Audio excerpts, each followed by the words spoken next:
నమస్కారం. తెలంగాణ 24 న్యూస్ కి స్వాగతం. మన తెలంగాణ మన వార్తలు. నేను సంధ్య. బీఆర్ఎస్ పార్టీ వర్కింగ్ ప్రెసిడెంట్ మాజీ మంత్రి కేటీ రామారావు జన్మదినాన్ని పురస్కరించుకుని శుక్రవారం బోయిన్పల్లి మాజీ కార్పొరేటర్ ముద్ద నరసింహ యాదవ్ ఆధ్వర్యంలో ఎమ్మెల్యే మాధవన్ కృష్ణారావు చేతుల మీదుగా సుమారు 2000 మంది నిరుపేద మహిళలకు చీరల పంపిణీ కార్యక్రమం నిర్వహించారు. ఈ సందర్భంగా ఎమ్మెల్యే మాధవన్ కృష్ణారావు మాట్లాడుతూ కేటీఆర్ పిలుపు మేరకు జన్మదిన వేడుకల్లో శాలువాలు, బొకేలు, ఫ్లెక్సీలు, హోర్డింగ్స్ పై ఖర్చు చేసే డబ్బును సమాజానికి ఉపయోగపడే విధంగా పేదల సంక్షేమానికి వినియోగించాలని నిర్ణయించుకున్నామని తెలిపారు. అందులో భాగంగానే నిరుపేద మహిళలకు చీరలు పంపిణీ చేస్తున్నామని చెప్పారు. కేటీఆర్ ఎల్లప్పుడూ పేద ప్రజల సంక్షేమం గురించి ఆలోచిస్తారని బీఆర్ఎస్ అధినేత మాజీ ముఖ్యమంత్రి కె చంద్రశేఖరరావు అడుగుజాడలో నడుస్తూ తెలంగాణ అభివృద్ధికి కృషి చేస్తూ నాయకత్వాన్ని సమర్థంగా ముందుకు తీసుకెళ్తున్నారని కొనియాడారు. ఈ కార్యక్రమంలో BRS general secretary Harinath, party senior నాయకులు, కార్యకర్తలు మరియు స్థానిక ప్రజాప్రతినిధులు పాల్గొన్నారు. నేల మీద జారిపడ్డ చంద్రుడా, మళ్ళీ జన్మ ఎత్తిన మహాత్ముడా. నేల మీద జారిపడ్డ చంద్రుడా, మళ్ళీ జన్మ ఎత్తిన మహాత్ముడా. నీ జన్మ ఒక స్వాతంత్ర్యం, నీ పలుకులే సందేశం, నీ అడుగు ఆనందమయం, కంటి చూపులే కిరణమయం. నేల మీద జారిపడ్డ చంద్రుడా, మళ్ళీ జన్మ ఎత్తిన మహాత్ముడా.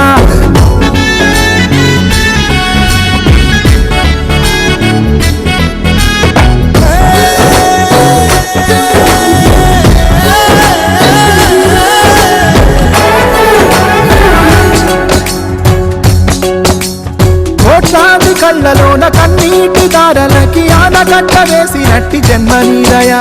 త్యాగాల భూమిలోన యాగాలు చేయించి గాయాలు చెరిపినట్టి గుండె నీదయా.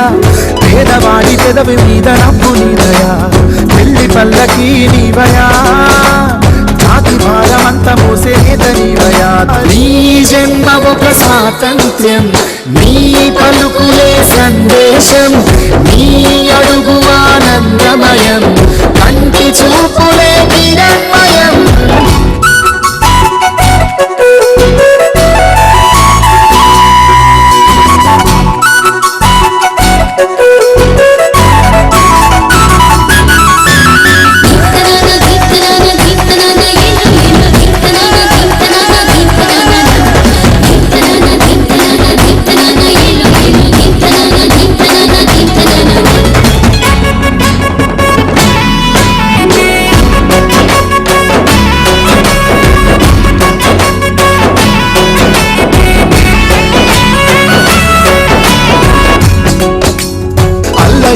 ఈశ్వరాత్మనిదయా, అన్ని మతాలు నీవయా, అంతరాయమంటూ లేని కాంతి నీవయా.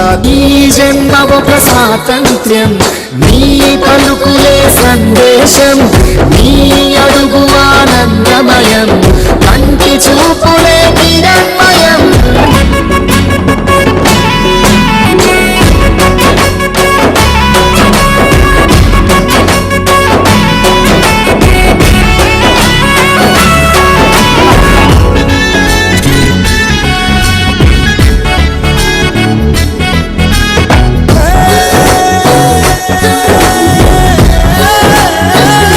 ఈరోజు పెద్దలు గూడ్పల్లి ఎమ్మెల్యే మాధవన్ కృష్ణారావు గారు, సెక్రటరీ అజయ్ గారు, కదిరిపై వ్యక్తిగత పేరు పేరున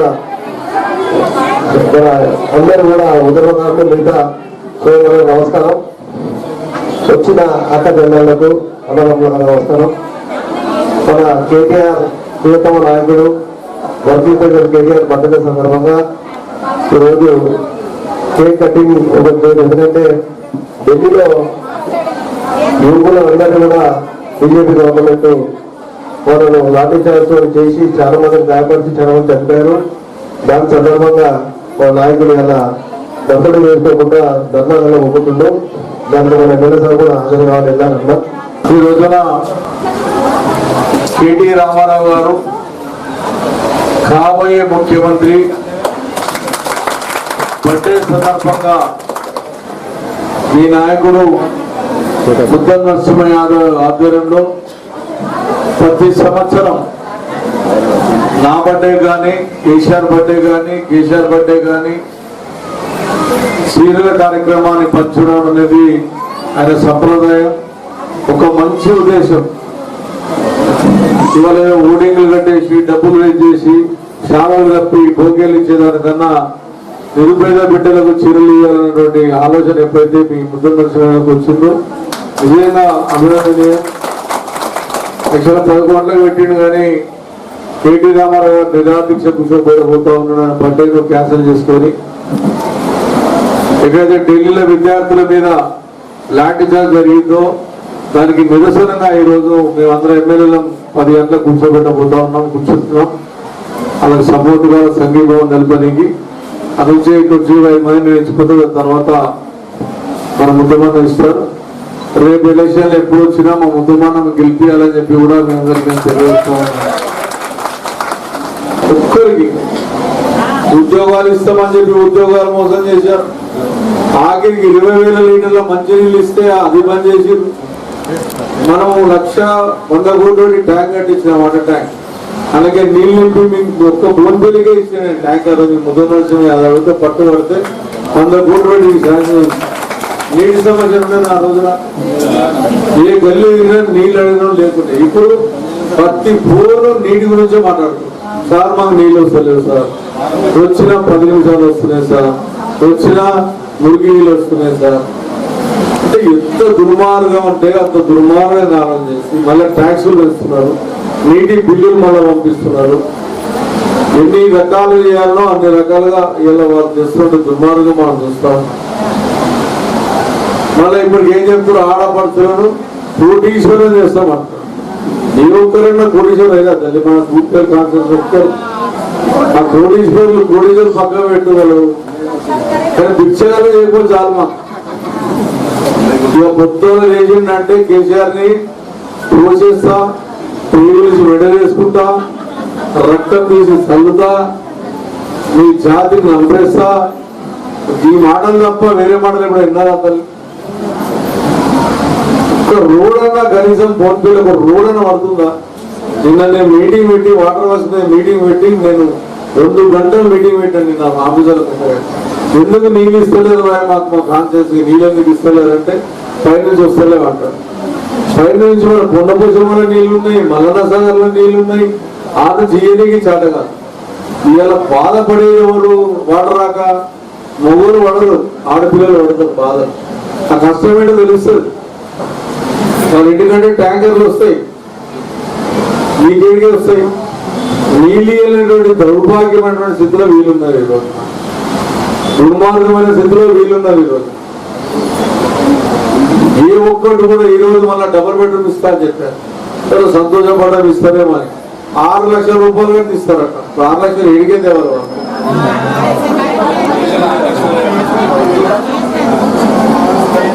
నేనేమంటున్నా, పోనీ 6 లక్షలు కడతాము, 6 లక్షలు కడతారు, ఉన్న వాళ్ళు కడతారు. ఎంతమందికి ఇస్తారు అని ఆయన అని అడిగితే మొన్న మీటింగ్ లో 480 మందికి ఇస్తారట. మన పొదుపు సంఘాలు కుక్కడిపిల్లలు ఎంతమంది తెలుసా తల్లి? పొదుపు సంఘాలే లేడీస్ పక్క పెట్టి మొత్తంగా ఆడపిల్లలు మన దగ్గర పెడితే మన కాన్షియస్ లో 6 లక్షల మంది ఓటర్స్ ఉన్నారు. 3,50,000 మంది ఆడపిల్లలు ఉన్నారు. పొదుపు సంఘాలు 50,000 మంది ఉన్నారు. డ్వాక్రా సంఘాలు కానీ పొదుపు సంఘాలు 50,000 మంది ఉన్నారు. వాడు కట్టించేది 480. ఎప్పుడు ఇస్తావు అని అడిగితే వాడు ఏమంటాడు, సంవత్సరానికి ఇస్తా అంటాడు. పైసలు ఎప్పుడు కట్టాలా అంటే ఇప్పుడే కట్టాలి. ఈ కట్టినాక పోయి నేను ఇస్తావా ముఖ్యమంత్రి గారు మీరు ఇస్తారా అంటే ఇచ్చుడు కాదు, ఫస్ట్ కట్టాలి. లాటరీకి ఇస్తాం, లాటరీ వెళ్ళాక మళ్ళీ 6 లక్షలు కట్టాలి. మన అది కూడా 480. 50,000 మంది అప్లికేషన్ పెట్టుకుంటే నీ 480 ఎవరు ముగ్గులో పెట్టాలి? సరే సార్ అది కూడా ఓకే అనుకుందాం. కొన్ని డబుల్ బెడ్రూమ్ పడుకుంటున్నా అంటే సింగిల్ బెడ్రూమ్ పడుతుంది. ఆ సింగిల్ బెడ్రూమ్ ఎంత 370 వేసాం. మనం డబుల్ బెడ్రూమ్ ఎంత పెట్టాం? 700 వేసాం. మనం డబుల్ బెడ్రూమ్ ఎంత పెట్టాం? ఆ రోజున ఎవరన్నా ఇంట్లో బిడ్డ వస్తే, అల్లుడు వస్తే, రూమ్ వాళ్ళన్నందుకు డబుల్ బెడ్రూమ్ కట్టించాం. ఇలా 6 లక్షలు కట్టండి మీకు డబుల్ బెడ్రూమ్ ఇస్తాం. అది 480 మన కాన్స్టిట్యున్సీకి. ఎవరు ముగ్గురు పెట్టాలి 480? నేను కాన్స్టిట్యున్సీలో 3,50,000 మంది ఉన్నారు. నిరుపేదలు 2 లక్షల మంది ఉన్నారు. వాళ్ళు ఇచ్చేది 480. ఆ 480 ఎప్పుడు ఇస్తారు, ఎప్పుడు స్టార్ట్ చేస్తారు? 6 నెలల తర్వాత స్టార్ట్ చేస్తారు. పైసలు మాత్రం నిన్న నుంచి స్టార్ట్ అయ్యి 160 రూపాయలు కట్టాలి. 10,000 రూపాయలు అప్లికేషన్ పెట్టుకోవాలి. మళ్ళీ లాటరీలు వెళ్తే మళ్ళీ 6 లక్షలు కట్టాలి. మళ్ళీ కట్టిన తర్వాత వాడు కడతాడో సస్తాడో తెలియదు. మళ్ళీ ఇంకోటి మన గవర్నమెంట్ ఉంటుందా 1 ఇయర్ తర్వాత మళ్ళీ మనమే వస్తాం. మనకు వచ్చి మనం ఫ్రీ ఇస్తాం. మళ్ళీ మనం అని కట్టిన వాళ్ళంతా కథమే కదా. ఆ డబ్బైతే మింగేద్దాం. పోనీ కట్టిన ఉంటాడా? ఇంకా 1 ఇయర్ తర్వాత పంట కొడతారు ప్రజలు. ఇప్పటికే చచ్చిపోతారు రైతులంతా. వాళ్ళంతా వీళ్ళకుండేదే 1 ఇయర్. 1 ఇయర్ అంటే లక్షలు పెడతా అంటారు. లక్షలు కాదు 7,000 ఇల్లు కడుతున్నాడు మొత్తం హైదరాబాద్ మొత్తం. మన కాంగ్రెస్ 480 అన్నాడు. మనం ఆల్రెడీ ఇప్పటికే 2,700 మందికి ఇచ్చినాం. ఇంకా 40,000 మందికి ఉన్నాయి ఇప్పటికి మన దగ్గర. మనం కట్టే ఇవ్వనండి ₹1 ఇచ్చినా మనం డబుల్ బెడ్రూమ్ తీసుకున్న వాళ్ళు. ఇలా వీళ్ళు 6 లక్షల రూపాయలు కట్టాలంటే 7,000 మంది అంటే 200 కోట్లు. అలా ఖర్చు ఎంత అవుతుంది? 100 కోట్లు అవుతుంది. బిజినెస్ చేస్తుంది తప్ప రేవంత్ రెడ్డి ప్రజలకు ఇచ్చే ఆలోచన లేదు. ఇంతమంది జ్ఞాపకం ముందు చాలా మంది పెద్దవాళ్ళు ఉన్నారు. 20 ఏళ్ల కింద ఇంద్రమ్మ ఇళ్ల పేరు మీద 6,000 కట్టిన ఉన్నారు, 10,000 కట్టిన ఉన్నారు. తెచ్చుకుంటాం మళ్ళీ వాపస్ వచ్చింది 50 పైసలు. కొన్ని ఇల్లు వచ్చిందా 6,000 పోయినాయి, 10,000 పోయినాయి, 60,000 కట్టిన వాళ్ళు కూడా ఉంటున్నారు. అది వినేసి కథం చేసి మళ్ళీ వీళ్ళు కట్టాలంట, వాడు ఇస్తే మళ్ళీ తీసుకోవాలంట. ఏమనంటే వీళ్ళకి ఫ్రీ. నేను దాన్ని వ్యతిరేకించట్లేదు. మా ఆడపడుచులకు ఫ్రీ. నువ్వు 2 లక్షల బెడ్రూమ్ పెడతామని చెప్పావు హైదరాబాద్ లో. ఆ రోజు మీరు నమ్మారు. ఆ రోజున ఎంపీ ఎలక్షన్ ఏం చెప్పారు? అసెంబ్లీ ఎలక్షన్ లో మాకు మీరు అందరూ నోట్లు వేసారు. ఎంపీ ఎలక్షన్ లో కాంగ్రెస్ పార్టీ బీజేపీ ఏం చెప్పింది వచ్చి, మేము మా గవర్నమెంట్ ఉంది, మాకు ఎంపీ ఎలక్షన్ ఓటేయండి, కాంగ్రెస్ ఓటేయండి, డబుల్ బెడ్రూమ్ ఇస్తామని ఆర్పీలతో చెప్పారు. మరి ఎక్కడ పోయింది డబుల్ బెడ్రూమ్? 1.5 ఇయర్ అయింది కదా. 1.5 ఇయర్ అయింది. వాళ్ళు 3 ఏళ్ళు ఎలక్షన్ అయింది. అసెంబ్లీ పార్లమెంట్ 2 ఏళ్ళు అయింది. ఎక్కడ ఉన్నాయి మళ్ళా ఎలక్షన్లు వస్తున్నాయి. మళ్ళీ ఒక డబుల్ బెడ్రూమ్ జోకు. వీళ్ళు కట్టేది లేదు, సచ్చేది లేదు, పోయేది లేదు. మళ్ళా కట్టాలి అంటే మనమే కట్టాలి, కేసీఆర్ కట్టాలి. మళ్ళీ ఇవ్వాలన్నా మనమే ఇవ్వాలి. ఇవన్నీ జరుగుతూ ఉన్నాయి. నేను అడుగుతా ఉన్నాను, మరి వచ్చి గవర్నమెంట్ నుంచి వచ్చి మా 1 సర్వే నంబర్లో గవర్నమెంట్ ల్యాండ్ అని చెప్పి ప్రకటించి ఫిక్సింగ్ చేసిపోయారు. ఆ రోజున ప్రైవేట్ ల్యాండ్ అన్నారు, ఇలా గవర్నమెంట్ అన్నారు. మీ దమ్ము ధైర్యం ఉంటే 10 ఎకరాలు 20 ఎకరాల ల్యాండ్ కట్టించండి డబుల్ బెడ్రూమ్. మేము స్వాగతం పలుకుతాం. మాస్మాన్పేట పక్కకు ఉన్నటువంటి 57 సర్వే నంబర్ 13 ఎకరాల ఫిక్సింగ్ చేసి పెట్టి డబుల్ బెడ్రూమ్ కట్టియండి. మేము స్వాగతం పలుకుతాం. రోడ్లలో ఉన్నాయేమో నాటకాలు ఆడుకుంటా ఇన్ని కాపాడినాం, అన్ని కాపాడినాం, 8,000 కోట్లు కాపాడినామని అబద్ధాలు చెప్పుకుంటూ ప్రజలను మోసం చేస్తూ ఇవన్నీ కూడా జరుగుతాం. మీరు అందుకొనిగా మీ అందరినీ ఒకటే చెప్తా ఉన్నా, ఇట్టి పరిస్థితుల్లో కార్పొరేషన్ మళ్ళా కాన్సెన్లు విడిపోతా ఉన్నాయి.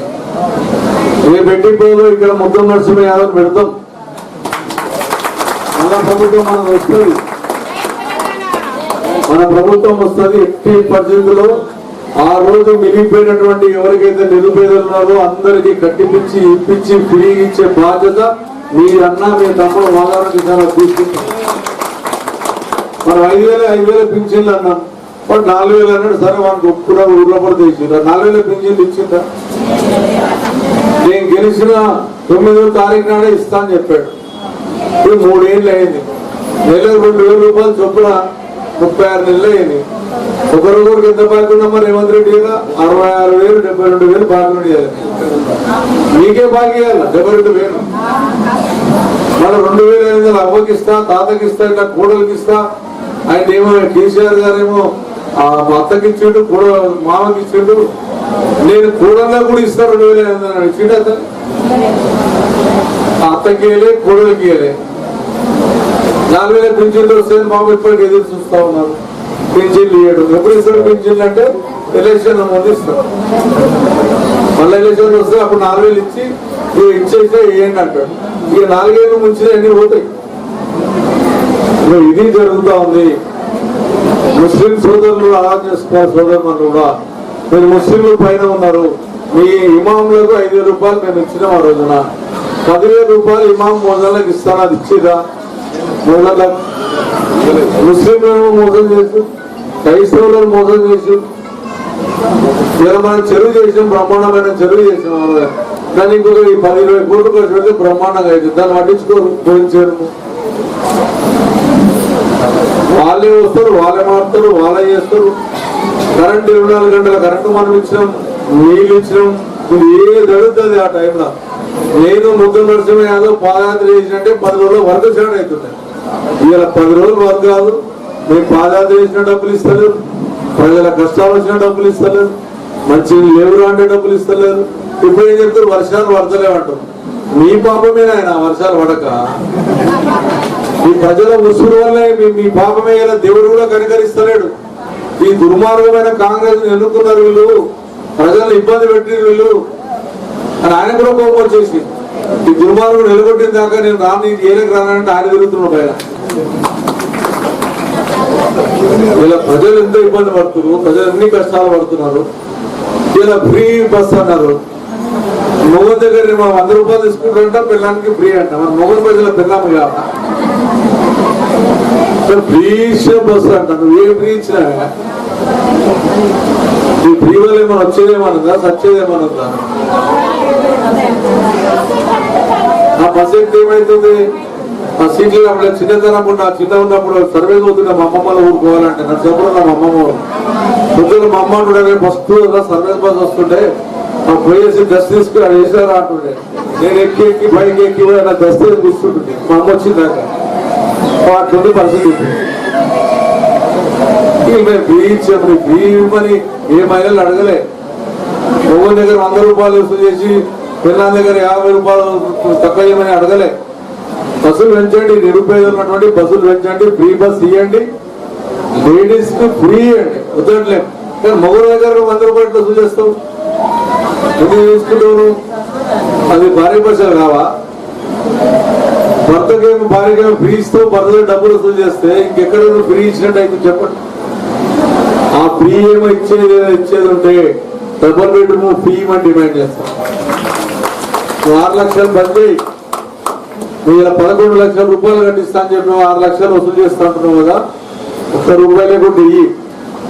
మేము 30 రూపాయలు 40 రూపాయలు ఆన్లైన్ అర్థానికి ఇచ్చాము కొంతమందికి.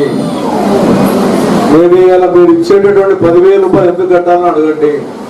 6 లక్షలు ఎడికి వస్తాయి. ఎవరున్నాయేమో 6 లక్షల రూపాయలు కట్టారా? నిరుపేద 6 లక్షలు ఉంటే మీ దగ్గర తీసుకుంటారు. మా ఏదో మార్పులు రాలి 6 లక్షలు. 6 లక్షలు కట్టాలంటే వాటి ఇల్లు ఇస్తున్న తెలియదు, గ్యారంటీ తెలియదు. మళ్ళా బోర్డు మీద చూస్తే మొత్తం ప్రతి పిల్లలకి 1,00,000 ఇల్లు కట్టిస్తామంటాడు. మళ్ళీ ఆయన్నే కాన్షియస్ 480 అంటాడు. మీరు చదువుకున్న వాళ్ళు గుర్తుంచుకోవాలి. చిన్నపిల్లలు చాలా మంది ఉన్నారు. 24 కాన్షియస్ లకు 480 ఇల్లు ఎన్నైతాయమ్మా? 24 కాన్షియస్ లకు మన హైదరాబాద్ 24 కాన్షియస్లు ఉంటాయి. 500 అనుకుందాం కాన్షియస్ కి. 24 కాన్షియస్ 500 చోట్ల ఎన్నైతాయి? 6,000 ఇల్లు అవుతాయి. అంతేనా? మన కూడా వేసిండు 1,00,000 ఇల్లు కట్టిస్తున్న రేవంత్ రెడ్డి అనేసి వాడే 6,000 ఇల్లు కట్టిస్తా అంటాడు. మళ్ళీ వాడే 1,00,000 ఇల్లు కట్టిస్తున్నా అని చెప్పి పోలేస్తాడు. ఈ మోసం కాదా? అన్నులా గద్దినట్టు మోసం చేస్తున్నాడు. మనం డబుల్ బెడ్రూమ్ కట్టియాలంటే 6 ఏళ్ళు పట్టింది. ఈయన 1 ఇయర్ కట్టిస్తాడు డబుల్ బెడ్రూమ్. ఇది ఒక మోసం. ఎలక్షన్లు వస్తున్నాయి, ఇంకా 2 నెలల్లో గేటర్ ఎలక్షన్లు వస్తున్నాయని ఇవన్నీ చూపెట్టి మళ్ళీ ఎలక్షన్లో పోయి మనం చూపిస్తూ చెప్పిండి ఎలక్షన్లో చదువులారా మీ అందరూ ఓటు ఏంటి గెలిపి ఏంటంటే పాప ఆడపిల్లలంతా ముందు పోయి మా గవర్నమెంట్ ఉంది, నేనే ముఖ్యమంత్రిని, నేనే చేపిస్తా, మీకు గెలిపియండి, గెలిపించిన ఎంబడి డబుల్ బెడ్రూమ్ ఇస్తాడు. ముస్లింలకు ఏమో గ్రేవ్ యార్డ్లు ఇస్తాడు. గెలిపించారు పాపం ఆయన ఇచ్చినాడు. ఒక్కరికి ఇచ్చేమో చూపించి అడగండి. గ్రేవ్ యార్డ్ అని ఇచ్చిండా? ఇవ్వలేదు. మనం హిందూ గ్రేవ్ యార్డ్లు, ముస్లిం గ్రేవ్ యార్డ్లు, క్రైస్తవుల గ్రేవ్ యార్డ్లు, కులస్తుల గ్రేవ్ యార్డ్లు బతుకమ్మలు వేస్తే కింద వేస్తున్నారు. మురికి నీళ్ళు వేస్తున్నా కోడేరు కట్టించిన, ప్రతి బస్తీకి రోడ్ వేసిన, వాటర్ లైన్ వేసిన, కమిటాలు ఉండే కమిటాలు కట్టించిన, గుళ్ళకు డబ్బులు ఉండే గుళ్ళకు డబ్బులు ఇచ్చినాం. మారెడ్డి కానీ ఊర్లో పడితే ఎక్కువ, ఇక్కడ మీరు వేస్తే ఊర్లో పడితే ఎక్కువ. వాళ్ళేమో అబద్ధాలు నమ్మారు, మీరేమో నిజాలు నమ్మారు. వాళ్ళు చేసిన పాపం కూడా మనకు చెప్తుంది, ఇక్కడ మా హైదరాబాద్ చెప్తుంది. కాబట్టి నేను అందరికీ తెల్లది ఇవాళ బర్త్డే సందర్భంగా మీ అందరికి ఇస్తున్నాడు. మార్నింగ్ వచ్చు ఇళ్లలో కూడా మళ్ళా పొద్దులు వచ్చి కాబట్టి నాకు 11 గంటలకు అన్నట్టు ముందమన్నా, ఎందుకంటే నిరాదీక్ష కూర్చోవాలని వచ్చాం. నేను మీకు హామీస్తున్నా, 120 రూపాయలు వచ్చే గవర్నమెంట్ మంది నిరుపేద బిడ్డలకు ఏదైతే హామీ ఇచ్చినో ఇది చేసే బాధ్యత నాది. మీకు తెలుసు, నేను మాట ఇచ్చిందంటే ఏది తప్పలేదు, ఇప్పుడు తప్పదు. నేను కాపాడుతూ అన్న ముఖ్యంగా ఫోన్ పెళ్లి అంటే నా ప్రాణం. నన్ను తెలుసు, నన్ను స్థాయి తెచ్చిందే మీరు. నాకు వచ్చిన 70,000 మెజార్టీలో 22,000 మెజార్టీ మీరు ఇచ్చిందే. ఆ రోజున ముస్లిం వేయరు, మీకు క్రైస్తవులు వేయరు అన్నారు. అందరు వేస్తేనే 22,000 మెజార్టీ. కాంగ్రెస్ వచ్చింది 2,000. కానీ ఇప్పుడు వీళ్ళ నేనేం అనలేను, ఎందుకంటే మీరు నన్ను ఓట్లేశారు. వాళ్ళతో పోరాడాలి. ఇప్పుడు వచ్చినేమైంది, మీరు అందరూ నాకు ఓట్లేశారు, నన్ను గెలిపించారు. ముద్దవాళ్ళని 3 సార్లు గెలిపించారు, నన్ను 3 సార్లు గెలిపించారు. నేను ఇంటి వల్ల రుణం తెచ్చుకుంటా. కాన్స్టిట్యూన్సీ విడిపోయినా సరే, ఇక్కడ ముద్దమన్న ఎమ్మెల్యే ఉన్నా, అక్కడ నేను ఎమ్మెల్యే ఉన్నా సరే, నేనే వచ్చి కూర్చొని నిధులు తీసుకొచ్చి ముఖ్యమంత్రి గారు కూర్చొని సరే కేసీఆర్ దగ్గర బోన్పల్లి నా ప్రారంభం ద్వారా కాపాడే బాధ్యత నాది. ఖచ్చితంగా మీ అందరం కాపాడుకుంటా, చేసుకుంటా. ఇవి న్యూస్ అప్డేట్స్. మరిన్ని అప్డేట్స్ కోసం చూస్తూనే ఉండండి తెలంగాణ 24 న్యూస్.